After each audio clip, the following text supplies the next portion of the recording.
Il Presidente della Regione Francesco Pigliaro interviene sulla questione della fabbrica di bombe della RVM di Domus Novas, al centro di polemiche politiche per l'utilizzo degli ordigni nella guerra in Yemen. Capiamo bene che RVM nel Sulcis significa occupazione, così come prendiamo atto dell'impossibilità di progetti di riconversione dichiarata dall'azienda, ma ciò non toglie il fatto che non vogliamo che la Sardegna sia identificata come terra da cui partono armamenti utilizzati in scenari di guerra nei quali si coinvolgono popolazioni civili e che nulla hanno a che fare con le esigenze di difesa del nostro Paese o dei nostri alleati occidentali, scrive in una nota il governatore Pigliaro. Ricordo infatti che il Parlamento europeo ha più volte indicato l'Arabia Saudita come un paese verso il quale adottare un embargo all'esportazione di armi da parte degli Stati europei.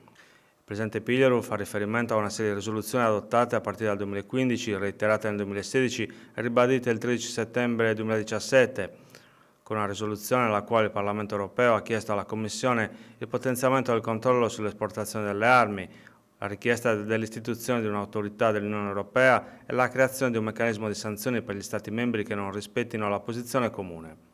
Alcuni paesi hanno comunque deciso di non aspettare, sottolinea il governatore, e hanno attivato autonomamente l'embargo. Tra questi c'è la Germania, azionista di RVM. Chiediamo che ora lo faccia anche il governo italiano. Per quanto riguarda la salvaguardia dei posti di lavoro, conclude il Presidente Pigliaro, chiediamo l'impegno specifico dell'esecutivo italiano a favorire la ricollocazione dell'intera produzione localizzata in Sardegna, avendo come riferimento l'importante mercato rappresentato dai paesi europei e dai nostri più stretti alleati e dalle loro necessità di rinnovare e adeguare i propri stock di armamenti ai fini della difesa dei propri confini. Chiediamo cioè che venga garantita la capacità produttiva e quindi l'occupazione dello stabilimento di Domus Novas.